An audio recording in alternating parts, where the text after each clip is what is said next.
అలిసిపోయిన పేతురు దగ్గరికి వచ్చి ఒక వార్త, లోపలికి వెళ్ళి నేను చెప్పినట్లు వలవై, ఎందుకంటే అతనికి అవసరం ఉంది కాబట్టి చెప్పగానే వెంటనే లోపలికి వెళ్ళాడు. హల్లెలూయా. వల వేయటం జరిగింది. ఏం జరిగింది?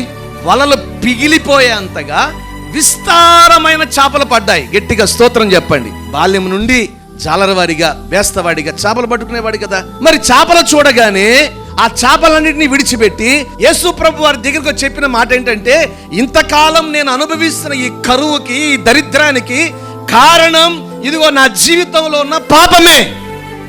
కానీ కానీ కానీ కానీ ఇదిగో పాపినైన నన్ను ప్రేమించి ఈరోజు నేనున్న ఈ స్థితిలో నాకు నువ్వు సహాయం చేశావు కాబట్టి నీతో ఉండటానికి, నాతో నువ్వు ఉండటానికి నేను యోగ్యుని కాను ప్రభు అంటూ తన పాపాన్ని ఒప్పుకున్నాడు. గట్టిగా స్తోత్రం చెప్పాలి. నువ్వు కూడా ఒకవేళ అటువంటి పరిస్థితుల్లో ఉన్నావేమో, నీకు సహాయము చేయడానికి నా ప్రభు సిద్ధంగా ఉన్నాడు. ఒక ప్రేరణ. ఏ ప్రేరణ? దైవ ప్రేరణ. వల వెయ్యి. ఆ ప్రేరేపణ ఎవరిచ్చారు? అలిసిపోయిన వానికి ఒక ప్రేరేపణ.